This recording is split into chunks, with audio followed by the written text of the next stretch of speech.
Hello friends, welcome to our official channel the goal achiever. मैं राम कुमार कर्ण आप लोगों का स्वागत करता हूं हमारे यूट्यूब के official channel the goal achiever में।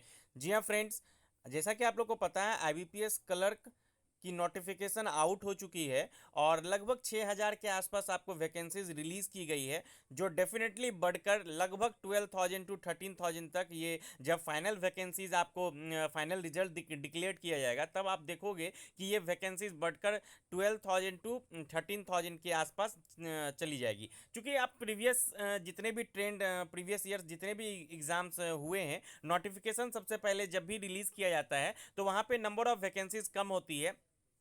रीज़न है कि बहुत सारे बैंक जो हैं रिपोर्ट नहीं करते। तो अभी हालांकि इस बार पीएनबी ने रिपोर्ट किया है, लेकिन बहुत सारे ऐसे बैंक हैं जैसे इंडियन बैंक है, बैंक ऑफ बड़ौदा है, वो बहुत सारे स्टेट में उन्होंने एनआर अभी भी नोटिफिकेशन में रिलीज़ किया गया, यानी कि उन्होंने रिपोर्ट नहीं किया है। तो लगभग ये वैकेंसीज 12,000 के आसपास डेफिनेटली जाएगी, ये कंफर्म रही है। अब आईबीपीएस क्लर्क में क्या की पॉइंट्स है, इंपॉर्टेंट पॉइंट्स देखेंगे, क्या डिटेल नोटिफिकेशन को हम लोग जानेंगे, एज क्राइटेरिया क्या है, क्वालिफिकेशन क्या है। बहुत बच्चे साइन, डिक्लेरेशन और थंब इंप्रेशन में काफ़ी गलतियां करती हैं।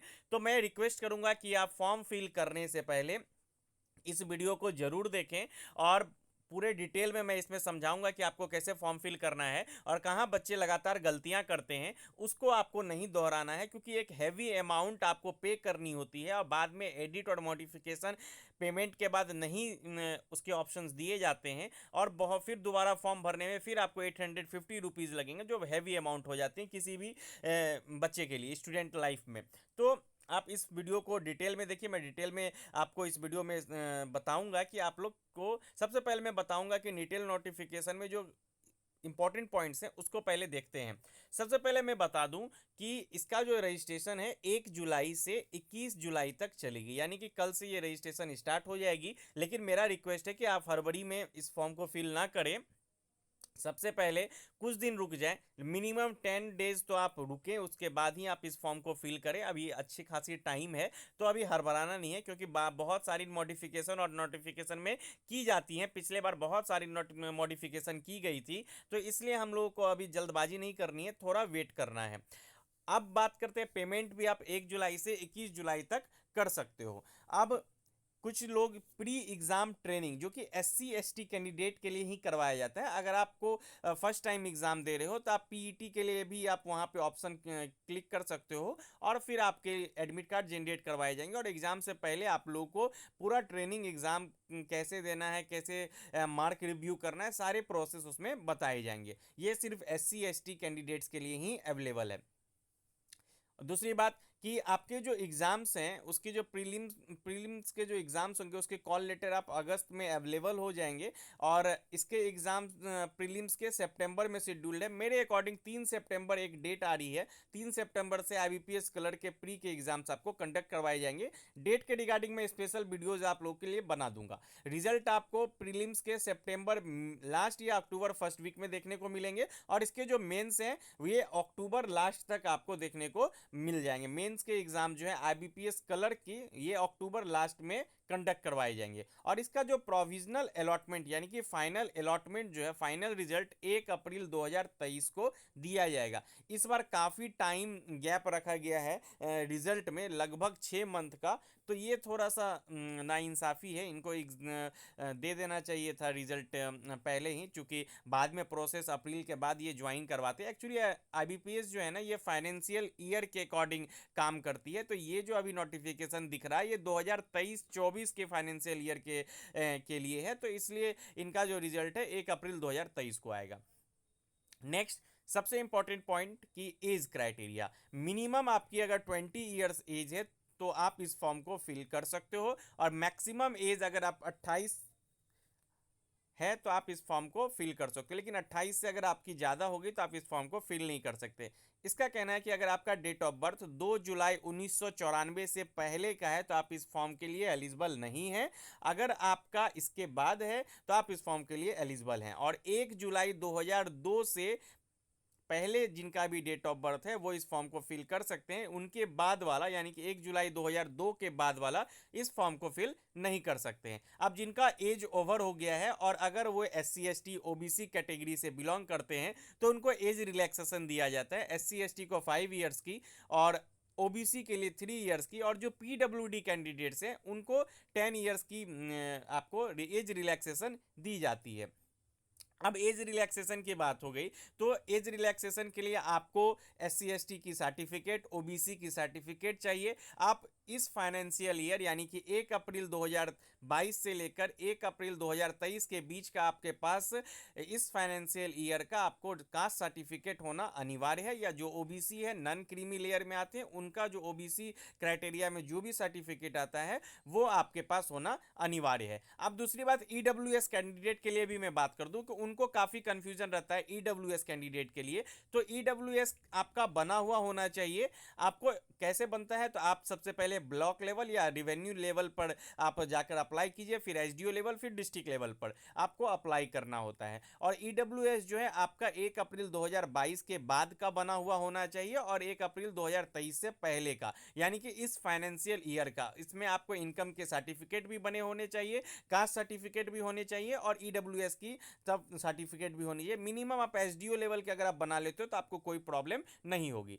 नेक्स्ट एजुकेशन क्वालिफिकेशन की अगर मैं बात करूं तो एक जो भी ग्रेजुएट हैं आप इस फॉर्म को फिल कर सकते हैं। अगर आपकी ग्रेजुएशन के एग्जाम हो चुके हैं, रिजल्ट नहीं आया है, अगर आपका रिजल्ट पब्लिश डेट एक मेंशन होता है मार्कशीट पे, अगर पब्लिश डेट मेंशन है 21 जुलाई 2022 से पहले का, तो आप इस फॉर्म को डेफिनेटली भर सकते हैं। और एक बात और बता दूं, अगर आप किसी स्टेट से अप्लाई करते हैं, अदर स्टेट से अप्लाई करते हैं, तो उस स्टेट की आपको ऑफिशियल लैंग्वेज आनी चाहिए। उसके डॉक्यूमेंट वेरिफिकेशन के टाइम में आपको उसके एग्जाम्स भी देने होंगे। आपको उसके एग्जाम्स ज़्यादा टफ नहीं होता, पैसेज वगैरह पूछे जाते हैं, लेकिन अब इस बार क्या होगा, हर बार की तरह डॉक्यूमेंट वेरिफिकेशन के टाइम ही LPT होता है। और बहुत कभी कभी बहुत सारे RBI वगैरह उस LPT वगैरह में बच्चों को डिसमिस भी कर देते हैं। तो आप सोच समझ के ही इस फॉर्म को अदर स्टेट से भरेंगे तो आप थोड़ा सा कॉन्फिडेंस रखें और अपना जो वहाँ का लोकल लैंग्वेज है उसकी भी थोड़ी सी प्रैक्टिस ज़रूर कर लें।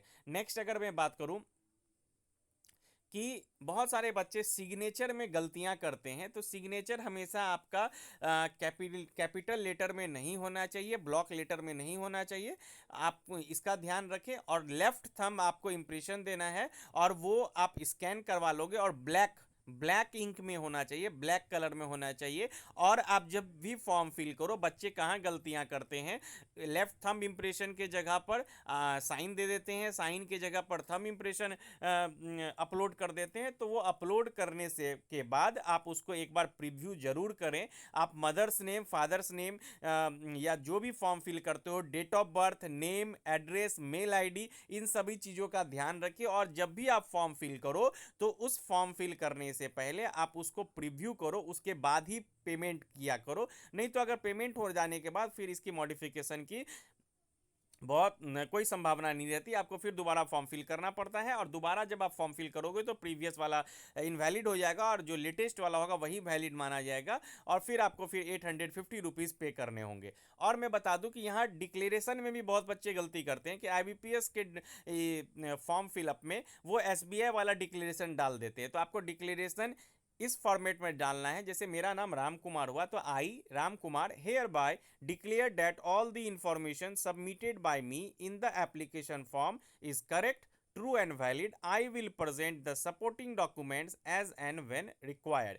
इसको आपको ब्लैक कलर में ब्लैक पेन से लिखना है, इसको स्कैन करवाना है, फिर आपको जो भी फॉर्मेट में मांगा जा रहा है आप फिर उसको अपलोड कर देंगे। दूसरी बात, बहुत बच्चे फॉर्म जब फिल करते हैं तो वो पढ़ते नहीं है। लास्ट में एक ऑप्शन आता है there is a change in my name, तो वहाँ पे वो क्लिक करके सबमिट कर देते हैं। तो ऐसा नहीं करना है, उसको क्लिक नहीं करना। अगर आपके नेम में कोई चेंजेस है और आप डॉक्यूमेंट पेश करना चाहते हो तभी आप वहाँ पे क्लिक करें, नहीं तो अन्यथा आप वहाँ पे क्लिक ना करेंगे। इसका भी ध्यान आपको रखना है। और इसकी पेमेंट की अगर मैं बात करूँ, जो भी SC ST PWD ex serviceman candidate है उनको 175 रुपीज़ वनली GST लगाकर, और जो भी अदर्स हैं, OBC हो गए, EWS हो गए और जनरल हो गए, उन कैटेगरी को 850 रुपीज़ आपको पे करने हैं। अब एग्ज़ाम पैटर्न की बात करूं तो एग्जाम पैटर्न में कुछ चेंज नहीं किया गया है।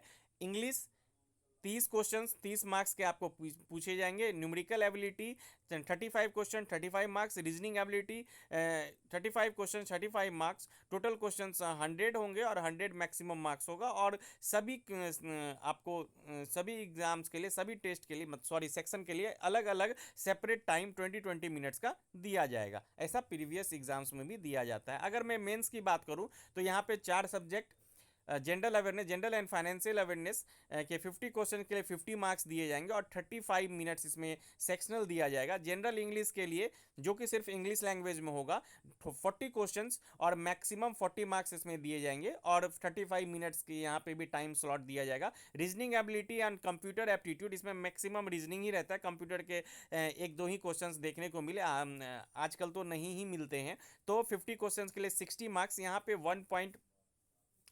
1.2 मार्क्स एक क्वेश्चन के लिए शायद रहता है। तो 60 मार्क्स के 50 क्वेश्चन के लिए 60 मार्क्स आपको दिए जाएंगे और 45 मिनट्स यहाँ पे सेक्शनल टाइमिंग रहता है रीजनिंग के लिए। और क्वांटिटिव एप्टीट्यूड के लिए नंबर ऑफ क्वेश्चंस 50 क्वेश्चंस के लिए 50 मार्क्स अलॉट किए जाते हैं। यहाँ पे भी सेक्शनल टाइमिंग 45 मिनट्स का देखने को मिलता है। तो नंबर ऑफ क्वेश्चंस आपके 190 और मैक्सिमम मार्क्स 200 हो गए। तो टोटल आपके 160 मिनट्स के एग्जाम हुए। तो ये आपके टोटल जितने भी डाउट्स थे मैंने क्लियर कर दिए। आप फॉर्म फिल करने से पहले, आप जब भी फॉर्म फिल करो बहुत अच्छे से फॉर्म फिल करना है। अगर आपका परसेंटेज 59.99 है ग्रेजुएशन में, तो आप उसको 60% कभी ट्रीट ना करें। आपको मेंशन 59.99 ही करना है, उसे ट्रीट 60% के तौर पर नहीं किया जाएगा। इन सब चीज़ों का ध्यान रखें और जब भी फॉर्म फिल करें तो एक बार पूरा बहुत अच्छे तरीके से इस फॉर्म को, एप्लीकेशन फॉर्म को प्रीव्यू जरूर करें।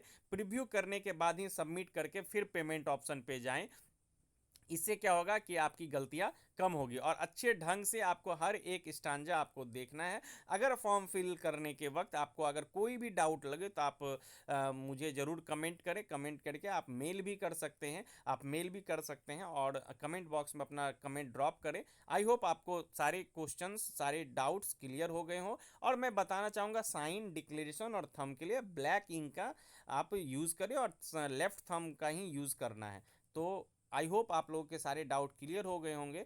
और अगर कोई डाउट हो तो आप कमेंट बॉक्स में ज़रूर कमेंट करें और इस वीडियो को ज़्यादा से ज़्यादा शेयर करें और फॉर्म फिल करने से पहले ज़रूर आप इस वीडियो को पूरा देखें। Thank you for watching, keep watching our videos.